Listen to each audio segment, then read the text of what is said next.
তাহলে মরি বললে মরা হবে না।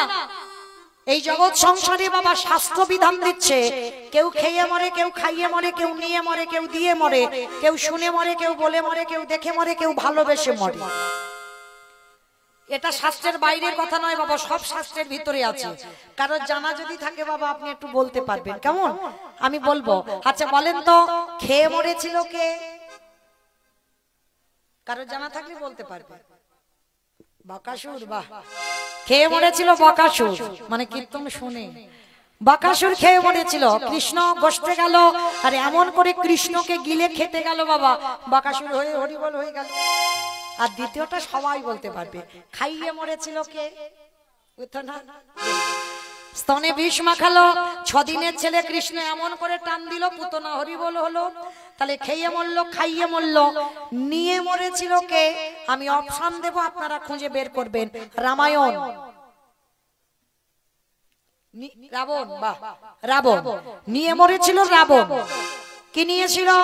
সীতা নীল বলে রাবণের 1 লক্ষ ছেলে, 1.25 লক্ষ নাতি, বংশে বাতি দেওয়ার মতো কেউ ছিল না।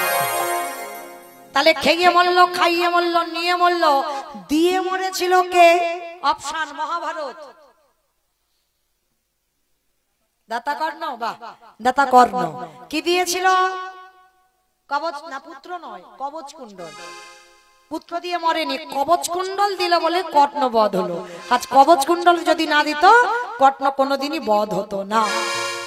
তাহলে খেয়ে মরলো, খাইয়ে মরলো, নিয়ে মরলো, দিয়ে মরলো, শুনে মরেছিল কে?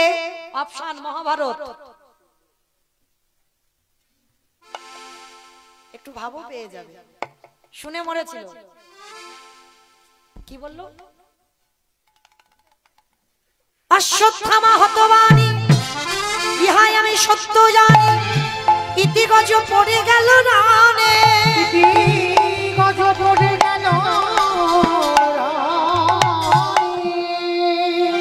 পুত্রের মৃত্যু সংবাদ শুনেছিল অষ্টগুরু দ্রোণাচার্য, আর দ্রোণাচার্য পুত্রের মৃত্যু সংবাদ শুনে হরিবল হলো।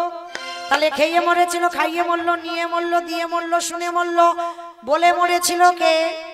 দক্ষ রাজার 7টা মেয়ে ছিল, 7টার ভিতরে একজন ছিল মা সতী।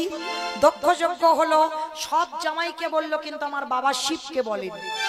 তা তখন সতী বলেছিল, বাবা তুমি সব জামাইকে বললে, তুমি আমার পাগলটাকে কেন বললে না? বলেছিল দক্ষ রাজা, বলা যাবে না। কেন যাবে না?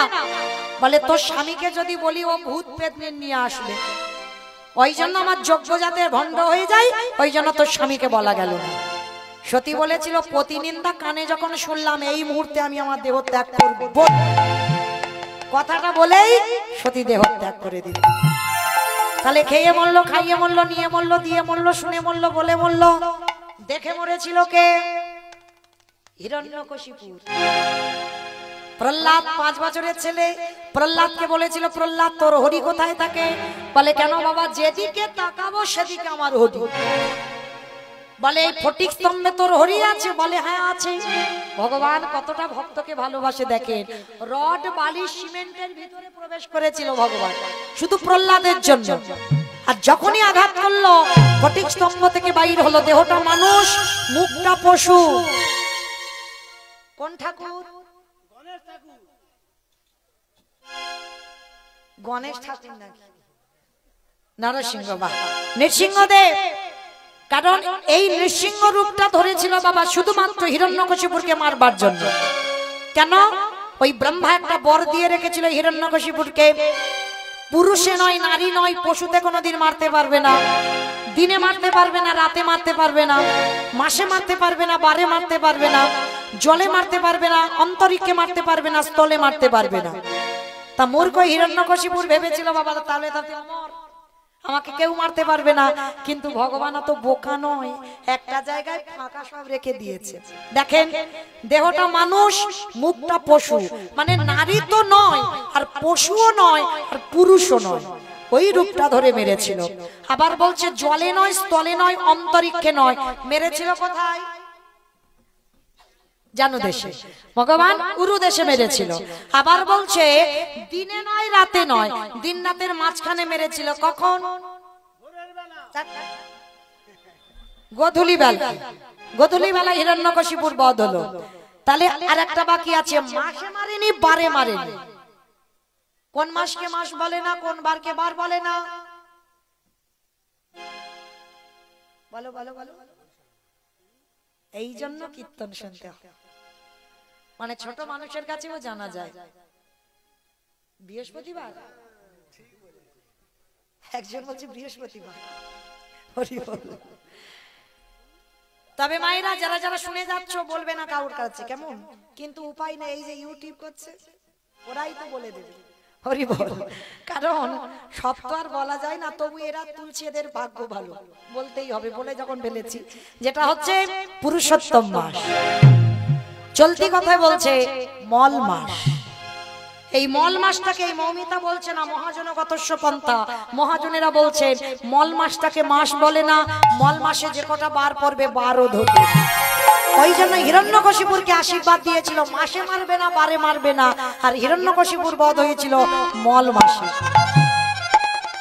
আর ওই রূপটা দেখলো, হিরণ্যকশিপুর বধ হলো। তাহলে খেয়ে মরলো, খাইয়ে মরলো, নিয়ে মরলো, দিয়ে মরলো, শুনে মরলো, বলে মরলো, দেখে মরলো। আর একটা বাকি আছে, ভালোবেসে মরেছিল কে? আমি বলবো, বলো। ঋতুপর্ণা। আমি বাহ, দশরথ। ঋতুপর্ণা অত শাস্ত্রের বাইরে চলে যাচ্ছে, বাইরে যেন একটা কথা না যায়, গ্রন্থের ভিতরে থাকতে হবে। আজে বাজে কথা বললে তো হবে না। তো ভালোবেসে মরেছিল রাজা দশরথ। বলো তো কাকে ভালোবেসেছিল? কইকেয়ীকে। মা, 3টে পাট রানী ছিল, কৌশল্যা, কৈকেয়ী, সুমিত্রা। কিন্তু ভালোবাসবার বেলা বেশিরভাগ ভালোবাসা পড়েছিল কৈকেয়ীর ভাগে। আর কৈকেয়ীকে এমন ভালোবেসে বাবা মাথায় চড়িয়ে দিল না, কৈকেয়ী সেই ভালোবাসায় মগ্ন হয়ে 2টো বর চাইল। প্রথমবারে ভরত রাজা হবে, দ্বিতীয়বারে রাম 14 বছরের জন্য বনবাসী হবে। আর রাম যখন বনবাসী হলো, দশরথ কেঁদে কেঁদে অন্ধ হয়ে গেল। আর অন্ধ হয়ে দশরথ বিছানা সজ্জা হলো। বাবা বিছানা সজ্জা হয়ে আমার দাদা ভাই বাবাদের একটা শিক্ষা দিয়ে গেছে, বলবো একটুখানি? বলি একটুখানি বলবো। মানে যারা বিয়ে থা করেছো সংসারী, তাদের উদ্দেশ্য করে দশরথ মরবার আগে একটা কথা বললো, ওরে কলির জ্ঞানন্ধ জীব, তোরা যেন কেউ আমার মতো বউকে ভালোবাসিস না। ভালোবাস, আমি মা ভালোবাসতে বারণ করছি না, ভালোবাস, কিন্তু দেখবি সাবধান যেন বউ মাথায় চড়ে না বসে। আর বউ যদি চড়ে বসে, দশরথ শিক্ষা দিল, ওরে তোদের দশা আমার মতো হবে। তাই গৌর করি বল, হরি বল।